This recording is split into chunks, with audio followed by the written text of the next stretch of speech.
of training did you have to undergo to become an Air Marshal post the event of 9/11?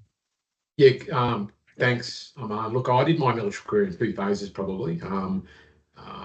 Late earlys, early middle 90s, and then in the middle 2000s onwards. So in the gap between that, I spent 10 years in the federal police, and part of that, the segue or entry into the federal police was post 9/11, as you've just said. Um, and I went as an Air Marshal there, and that was immediately following 9/11, as you said. Did you want me to go through some of the training involved there, Aman, or do you want to Yeah, know yeah, what certainly. Yeah, look, Yeah, the background of that is you may or may not be aware, was 9/11, as you know, immediately kicked off, unfortunately, to the global experience. And the Australian Prime Minister at the time, John Howard, was in the United States visiting, doing a diplomatic sort of visit. And the rumor goes that he made a verbal commitment to the US president at the time that Australia would support the United States, at least with aviation security, by formula or stepping up an air marshal capability, which we did not have at that point. So it was created somewhere around late 2000, beginning of 2001. What we did with that, it was a pretty vigorous paper selection, believe it or not much physical at that point, because it was time critical that we got this capability up and going for obvious reasons. So there was a rapid and stringent paperboard, for want of a better term. If you had a fair background, and at that stage I was an SAS operator, special forces operator, so that was considered a fair background. And we were selected and went straight into training, and that was they were trying to do that as rapidly as possible, but we still did something like, we had a crash action capability that was up in the air operational holding station, so to speak, on the capability, whilst we backfilled the capability with real specialist skills. And what I mean by that is we did something like a 12-week training course, and in that we had to do a lot of things like law enforcement, or LE, operational safety tactics. Translated, this means close quarter fighting incorporated with close quarter combat, rather, or fighting that utilised open hand techniques, other weapons, less lethal weapons, and sort of segueing into or evolving into advanced combat pistol training, which involved specific rhythm and cadence drills for speed and accuracy. And this was combined into a fighting system in close quarters, where, much like you see the Israeli armed Krav Maga fighting systems, this is over 20, what are we looking at now? Well over 20 years, 21 years yeah, ago, 23 years ago. So this was reasonably cutting edge stuff at the time. So fighting in a close quarter environment, over seats in confined spaces in a cylindrical cabin of an aircraft, fighting, incorporating literally,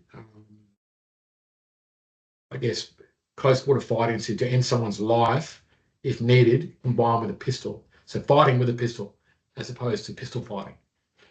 In that, we did advanced close quarter battle drills, focusing on, I guess, principles of speed, momentum, whilst delivering controlled violence at the back end of that. On that, we had to, because we were flying into foreign countries, and in international airspace, that meant if an incident occurred, that airframe may have to be dumped anywhere along the flight route, or if diverted, it could go anywhere potentially. So we had to have a good understanding of legislation, international legislation, and our federal agent powers, i.e. what could we do and what could we not do, and what would happen if we landed in a foreign country that may have been hostile at that point towards us. That is, what if we had to let's say, fight radical Islamic terrorists in the air and then dump the aircraft in an Islamic country like Indonesia? What occurred then? mhm, What if, or what was the so what of that? So We had to learn all the political and, I guess, legislative nuances around that. A lot of those had to do with, I guess, the Tokyo Convention, I guess, international aviation law. In Australia, it's the Crimes Aviation Act. And that's, I guess, that's the training, which all led to our mission focus, which was to prevent terrorists or threat agents from hijacking or taking control of an aircraft. Because then, as we saw in 9/11, it was our ultimate mission is to stop an air, not to save lives per se, but to stop that aircraft being used as an aerial missile, like the aircraft were in 9/11. And how we did that was our primary role was preventing, at all costs, preventing unlawful penetration of the cockpit or any unlawful personnel getting inside that cockpit and then potentially getting control of the aircraft. Okay. And like just so I'm assuming that logistics would have definitely been a challenge for the government because you can't put an air marshal on every flight because there's like thousands of flights operating every single day. But given the fact that you were one of Australia's very first air marshals, what were some of like the other challenges or changes faced by the aviation security industry? Like, how did these shape your role? Yeah, look, interesting. It was literally the global and federal. This it's a global and federal security imperative, meeting civil aviation practices, and that was a unholy sort of meeting at first. What we realised when we started testing security capabilities and frameworks within Australia, physical, and I guess and practice frameworks, is that there were a lot of holes, a lot of inadequacies that we discovered initially. So some of the challenges were, and I can give you anecdotal sort of examples at a micro level, just to I guess give day-to-day give you a day-to-day realization of the battles here. And what occurred initially is that we operated in some fairly sketchy legislation and police powers in the air to do what we were doing. And one of those was that under archaic international aviation law, how we got aboard an aircraft was, funnily enough, that for 100 years, pilots were the only people that were allowed to carry a firearm on an aircraft. So a pilot, much like a skipper of a civilian ship or vessel, was authorised to carry a pistol on his own aircraft if he was the main pilot. Or in the legislation said that his agent could, an agent of the pilot. So what we had to do is tenuously be the pilot's or the skipper, the lead flight officer or pilot, be his agent. So what we used to do is have to ring up via ACARS or some other communication system that was secure and request permission from the pilot, skipper. So, sir, and identify myself, sir. I'm Federal Agent, Federal Officer Sheridan. I'm the senior or team leader, Air Marshal on your flight today. May I have your permission to board the aircraft? And he would say, hopefully, yes, which meant that that's tacit approval or even overt approval that I'm now his agent. So myself and my team could now board the aircraft armed. Now, if that sounds a little loose, it's because it was a little loose at that stage, early doors, 2001, 2002. But that's how we did it. Where we had challenges were we had some pilots that were actually refusing it. So in the early, believe it or not, the first couple of months post 9/11, we would ring up one of the air security order. In Australia, they were called air security officers, ASOs, in brackets, Air Marshal was our title. And we'd have pilots and we'd ring up and say, I'm the lead ASO, permission to join your or to board your aircraft. And they would say, no, you don't have permission, and hang up on us. And this was crazy, absolute crazy. Given we're talking 3-4 months into this in a flight operations, and we've still got the odd pilot pushing back, trying to make as a statement. because I guess in their mind they didn't believe in firearms and or firearms in an aircraft, or for whatever personal or professional reasons they had, this is what was occurring. So we believe it or not, we had things like our commercial airlines in Australia, we had unions stepping in, or the executive of these airlines having to remove senior pilots because they were refusing approval for us to board aircrafts. So it's easy to Mhm. forget that these crazy small things were occurring over 20 years ago, where one individual, a senior pilot on $180,000 23 years ago, was going, no, you will not board my aircraft, and was hanging up and throwing the whole operational security flight schedule um, out. Mhm. Further, that I guess we had a number of interagency cooperation communication issues regarding interoperability. Um, and I guess that was things like, on occasion, believe it or not, and we're talking over 20 years ago, I remember an occasion when I sat down next to, on a domestic flight, sat down and I realized someone directly in the seat next to me uh, was carrying something that appeared to be a weapon. Um, and whilst I was working out I won't take you down the road of what occurred then, but what the end result of that was actually a Australian state law enforcement officer escorting a prisoner through extradition from Queensland and New South Wales. And he was sitting next to me with the prisoner being extradited on the far side of him. And Mhm. I wasn't briefed on this. There was no inter-agency communication. There was nothing like that. Mhm. Okay.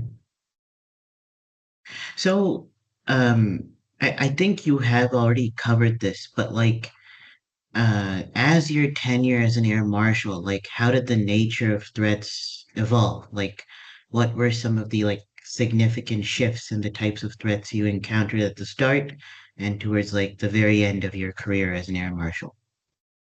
Yeah, look, thanks, Amar. Good question. I think um, I don't believe there was. I guess the nature of threats didn't evolve per se in my time as an air marshal. Um, we what we didn't they didn't evolve per se, but we did know that I guess the tangos, the terrorists, the threat agents against Australian flights. We knew they'd be testing our TTPs, that is tactics, techniques, procedures, our SOPs, our standard operating procedures.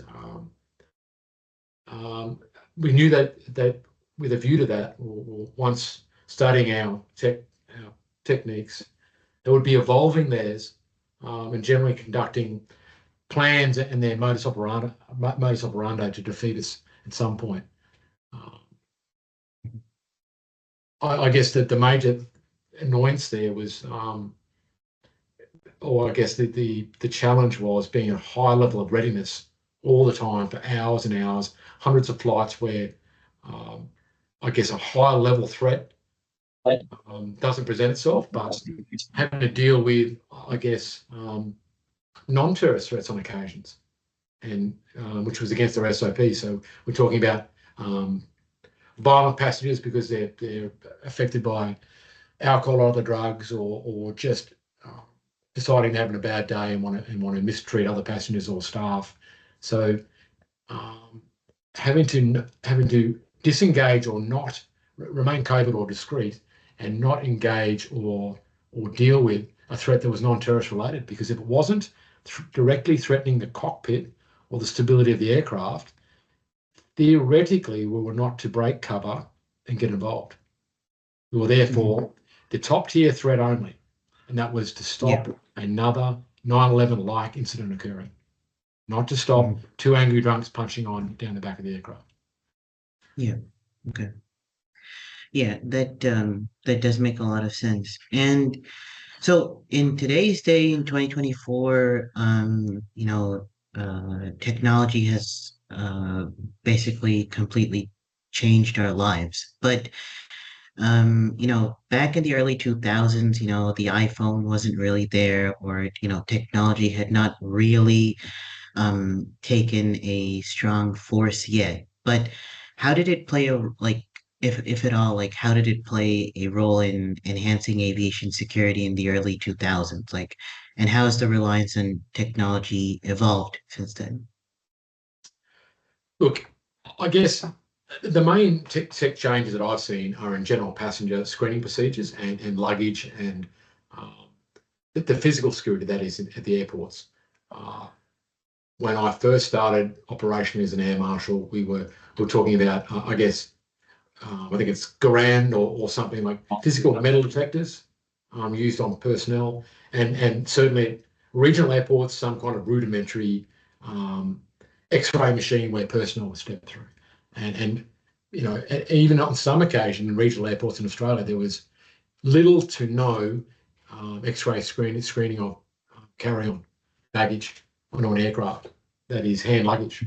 So as 9/11 evolved, sorry, the events and security after 9/11 evolved, the physical security checks of the airline from check-in, from baggages going through physical onboarding, from passengers passing through security, and both their persons, as in going through instead of just X-ray machines or handheld metal detectors, are now going through full body scanners or full body X-rays now that were very detailed and sensitive. And certainly the the percentile or level or number of items of hand luggage that were being um, physically examined and X-rayed started to change. And of course, things like looking for bomb or bloody explosive residue on individuals as they pass through security, and certainly things like EOD dogs and bomb detection dogs went up. So all measures of physical security um, increased exponentially. But certainly we talk about systems tech upgrades and improvements on interagency operability and aviation-specific intel or intelligence sharing between agencies. So in Australia, we talk about internal, external. I guess in Australia, we would look at things like agencies like ASIO, looking after internal security, communicating with certain departments within defence communications, certainly Australian Federal Police and other agencies would share information and pass them through in real time or near real time to airlines and to us to enable us to do threat driven operations or actions to try and counter them as fast as possible. So I guess it's tech and systems upgrade, um, communication methods and speed of transference of intel, and I guess certainly just the physical um, scanning techniques and the increase in the procedures around that. Mhm. Okay. And so I think you already like answered this question beforehand, but you like you just kind of said that um you're kind of like the last intervention force as an air marshal. Like certain things, like fights between passengers, you won't really intervene. But um, still, like, how did you balance like the imperative of aviation security with the need to maintain a smooth passenger experience? Like, especially in the immediate aftermath of 9/11. I'm sure like the passengers must have still been scared, and at the same time, you have to do your job. So like, how do you balance those two things? Yeah, look, this is a fairly short answer and an easy one. We essentially didn't, Aman, because we were covert or discreet, as we like to say at the time. No one was aware of us, so Mhm. we didn't impact on their smooth experience because they weren't aware of our presence, and we certainly would not react as stated to anything that was not like I use the term tier one, but the highest level threat being that of a terrorist or threat agent or agents trying to gain control of an aircraft to use it as a flying missile. Anything short of that, we weren't to react. Um, Mhm. of course, there's some blurred boundaries there, and you can probably think of imaginary, or sorry, not imaginary, but theoretical instances where the line is blurred there. And I can give you an example later where I did act in a in an aircraft outside of what I've just stated, but essentially the passengers weren't aware of us, so we didn't impact on them. And their experience was what it would have been if we were present or otherwise. Mhm. And so aviation is definitely I mean it has a so like given the international nature of the aviation industry, like how did the Australian authorities like collaborate with their counterparts in other countries to enhance aviation security? Look, what we did do is we conducted a lot of familiarization training. That is, when we started reconnaissance flights or into different countries like the United States, where we would fly in initially, and they were non-operational. They were kind of reconnaissance admin flights, administration flights. What I mean by that is, well, we were working obviously, but we were unarmed initially, just to um, test out procedures, actually walk the route and conduct all manner of I guess, infill, exfil from Australian airports through security onto the planes, onto the aircraft. In the United States, for example, egress or exit the other end, um, meet our federal air marshal counterparts or the US FAMs, and then work out and prove the most smooth, I guess, efficient and security conscious methods of getting in and out of each country. So that was the first thing. Once we did that, we obviously did a lot of knowledge sharing with the United States and other countries to know how they operated. They learned how we operated, um, and then conducting, I guess, operational exchanges, but also instructor exchanges just to ensure that there was smooth interoperability and all parties, stakeholders had I guess, a firm understanding of how each operated to to ensure there was operational deconfliction of any issues and to ensure that things went smoothly. Um, Initially, we certainly leaned hard on the US experience because they've been conducting, US Air Marshals have been operating somewhere from around the early 60s, I think, from memory. So that Mhm. whilst their capability was far smaller prior to 9/11. They've been doing it for a long time. So we leaned on their experience and tried to learn a lot from them, whilst making it our capability an Australian friendly capability, i.e., it would work and under all frictions, it would work in Australia. On that, as I said, we work with the United States heavily, but countries like Singapore and other European countries that maintained an air marshal capability. Keeping in mind, immediately post 11, not all countries adopted an air marshal program. Some, like the United Kingdom, for instance, Great Britain, refused to stand up an air marshal capability for whatever reason. So not every country, not every allied nation, when I say allied to the United States and Australia, not every allied nation adopted it, um, curiously enough. Mhm. And so I just have like two more questions about your role as an air marshal. So looking back, um, looking back to that period of time, like what are some of the most critical lessons learned from aviation security challenges of the early 2000s, and how can these lessons be applied to current and future security efforts? Look, I think one of the big ones is intel sharing between friendlies, both domestically and internationally. So we learned from, I guess we're probably all well aware of some of the shortcomings that led to 9/11 occurring in the first place. That is domestic security shortcomings in the United States, much like intel not being shared from from some domestic agencies to others, which led to a breakdown in I guess, awareness or early warning that this was even possible or about to occur.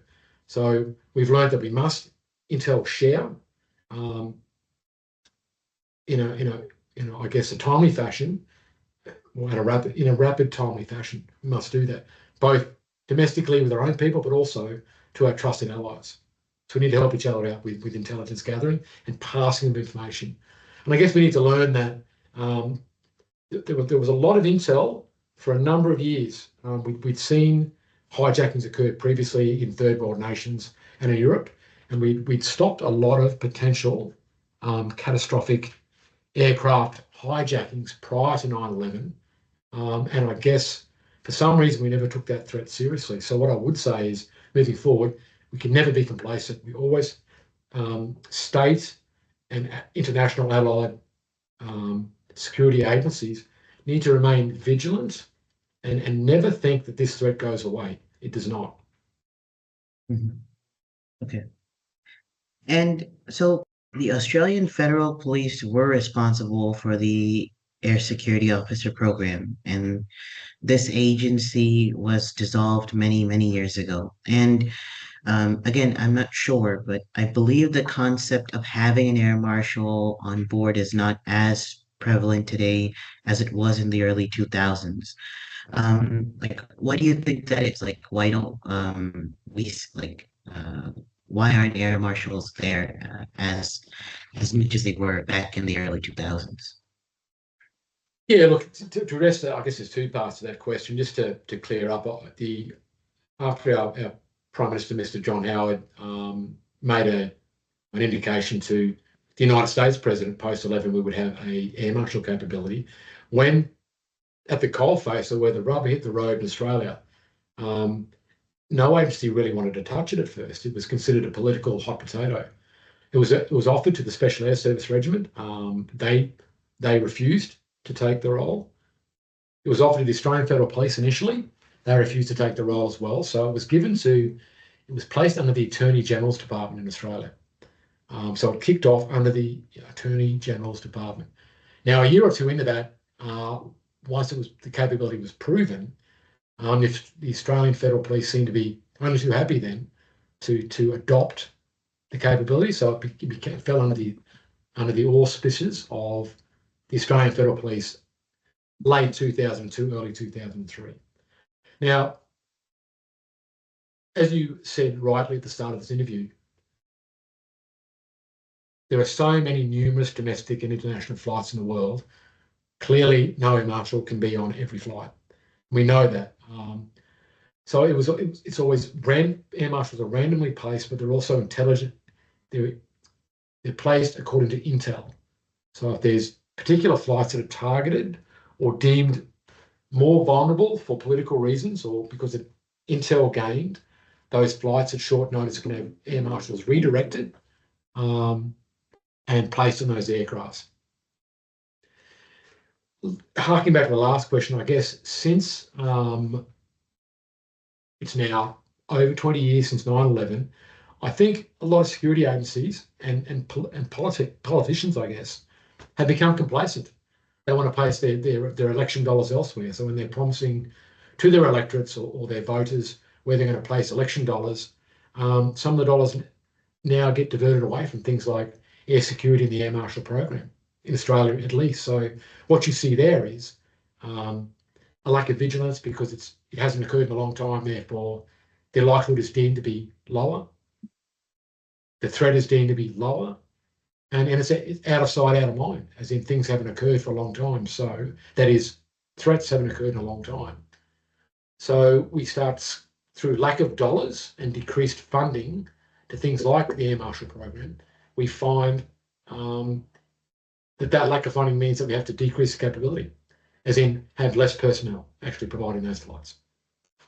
Okay. To kind of like follow up on the answer you just made, do you think it is also possible, like, I mean, not possible, but the reason for why the concept of having an air marshal is not as prevalent because of the security checks at airports? Like, we have full body scans. The X-ray machines have gotten a lot better. So is that also why maybe governments don't really see the need for them, or is it just because governments, just like you said, like, maybe the threat is not looming at the moment?